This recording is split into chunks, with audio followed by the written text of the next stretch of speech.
அனைவருக்கும் வணக்கம். இப்போ நான் உங்களோட கதைக்கு வந்த விஷயம் என்னன்னு சொன்னால், ஈரான் அமெரிக்கா இஸ்ரேல் பிரச்சனையை பற்றி தான். இப்போ எங்கே கொண்டு வந்து முடிஞ்சிருக்குன்னு சொன்னால், திருகோணமலையில். நீங்கள் இந்த வீடியோவை நீங்கள் தட்டாமல் பாருங்கள். இது உங்களுக்காக இந்த வீடியோ. ஏண்டா தெரியாதவங்களுக்கு இந்த வீடியோ போய் சேரணும்.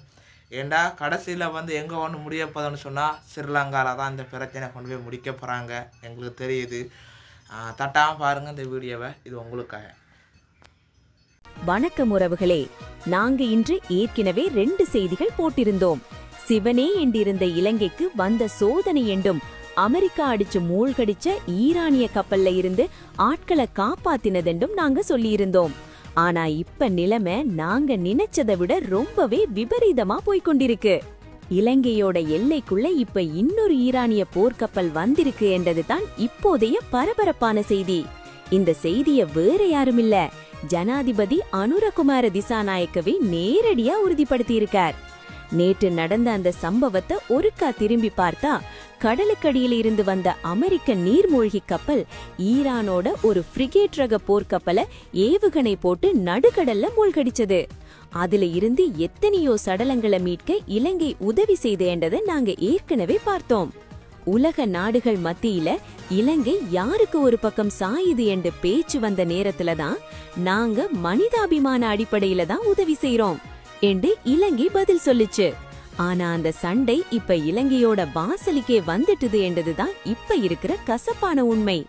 இப்ப ஜனாதிபதி அனுரகுமார திசாநாயக்கே என்ன சொல்லியிருக்காருண்டா, ஈரானோட 2வது ஒரு போர்க்கப்பல்ல இருந்த 208 ஈரானிய வீரர்களை இலங்கை கடற்படை இப்ப பத்திரமா மீட்டு வெளியேற்றியிருக்கு.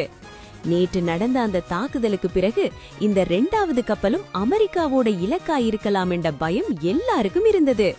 அந்த வீரர்களோட உயிரை காப்பாற்ற இலங்கை அரசாங்கம் இப்போ ஒரு பெரிய ரிஸ்க் எடுத்திருக்கு.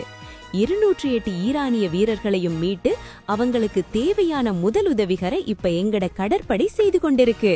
இது ஒரு சாதாரண மீட்பு பணி இல்ல உறவுகளே, இதுக்கு பின்னாடி ஒரு பெரிய இராஜதந்திர சிக்கல் இருக்கு.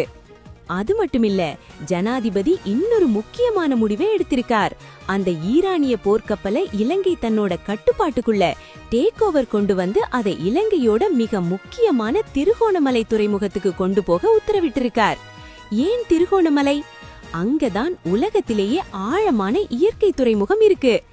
உறவுகளே, அமெரிக்காவுக்கும் ஈரானுக்கும் இடையில நடக்கிற இந்த போர்ல இலங்கை இப்ப காலடி எடுத்து வச்சிட்டுது. ஈரான் வீரர்களை காப்பாத்தினது மனிதாபிமானம்தான். ஆனா ஈரானிய போர்க்கப்பலை எங்கட நாட்டுக்குள்ள கொண்டு வர்றது பாதுகாப்பானதா? இலங்கையோட இந்த அதிரடி முடிவு பற்றி நீங்க என்ன நினைக்கிறீங்க? அனுரகுமாரவின் இந்த மூவ் சரியா?